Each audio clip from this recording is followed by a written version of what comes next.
চাঁদ রাতের ঘোরাঘুরি আর ঈদের দিনের খাওয়া দাওয়া সবকিছু মিলিয়ে একটা ভিডিও নিয়ে তোমাদের জন্য চলে এসেছি।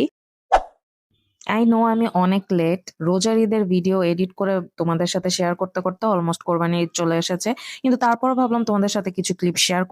তো চাঁদ রাতে আমরা মেইনলি বের হয়েছিলাম। আমি চাচ্ছিলাম হাতে মেহেদি দিব। কিন্তু বের হয়ে আমরা মেহেদি দেওয়া বাদে বাকি সবকিছুই করেছি। যেমন এই আপুটার থেকে চুড়ি কিনেছি। এরপর বাসায় আসার সময় এই চকলেট কেক আর মিল্ক কেকটা কিনেছি। এরপর ওখানে দাঁড়িয়ে ফুচকা খেয়েছি। সবকিছুই করেছি, শুধু মেহেদিই দেইনি।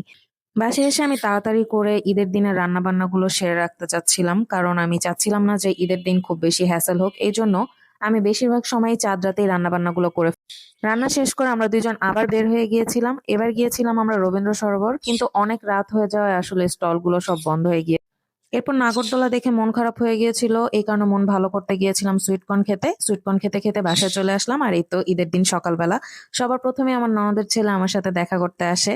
তো এরপর আমার বোন আসে, আমার ননদ আসে, তার হাজবেন্ড আসে। সবাই মিলে আমরা খাওয়া দাওয়া করে রাতের বেলা বের হয়ে যাই একটু ঘোরাঘুরি করতে। ঈদের দিন ঘোরাঘুরি মানে আসলে সবাই ছবি তোলা আর ভিডিও করা ব্যস্ত। সেম আমরাও অনেক বেশি ছবি আর ভিডিও তুললাম।